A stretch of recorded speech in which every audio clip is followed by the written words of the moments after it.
Be seated. Tonight's case is unusual, jury, because the claim and its collapse happen in the same interview, minutes apart, in front of the same camera. A senior official gives an assurance about how his agency screens the people it arms. Then the host puts a court file in front of him, and rather than defend the assurance, he questions it himself. What follows is not a gotcha. It is a man being shown a document and answering honestly, and the answer is the exhibit. The assurance first, exactly as given. On State of the Union, the border czar Tom Homan said this: ICE has about 30,000 employees. They all go through vetting. 30,000 people, all screened. That sentence is doing real work, jury, because it is the safety guarantee underneath an armed force that has roughly doubled in size in a year. If you are going to hire that fast and arm the results, vetting is the entire thing standing between the public and a bad hire.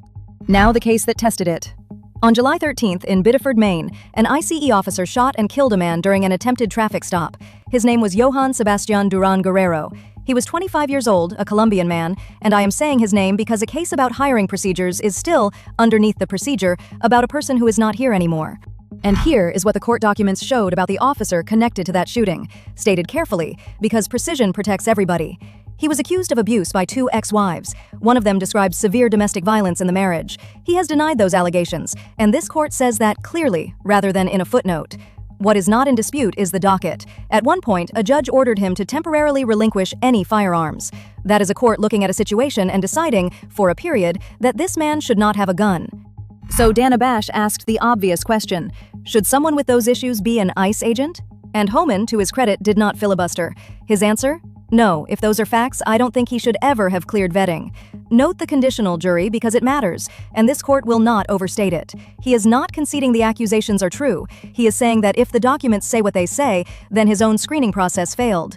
And then he asked it himself: how did the vetting process fail? Was that information not available? Did they not know? There was a second assurance in that same interview, and it fared no better. Homan said that on all vehicle stops, there is at least one body camera on site to record the entire event. At this stop, jury, there was not one. The officers involved were not wearing them, which is precisely why the public account of how a 25-year-old came to be shot rests on witnesses and reconstruction, rather than on footage that would simply show us. And watch what happened next, because institutions confess in actions more honestly than in interviews. The acting director of ICE, David Venturella, has since issued interim guidance requiring body-worn cameras during vehicle stops, and Homeland Security has signed more than $30 million in body camera contracts. Those are not the acts of an agency that believed its cameras were already everywhere, jury. They are corrections, and every one of them arrived after a man was dead. Cross-examination. And the defense earns several points here. Screening 30,000 people is genuinely difficult, and no process catches everything. Accusations in a divorce file are not convictions, and the officer denies them, which this court has now said twice because it is true both times. And Homan himself deserves real credit. Shown a document that undercut his own assurance, he did not attack the question or the reporter. He said the process should have caught it and asked how it failed. That is a better answer than most officials give, jury. It is also, precisely, a concession. The verdict? Jury. The claim was that all 30,000 go through vetting, offered as a guarantee. The test case was a court file that a judge had already acted on.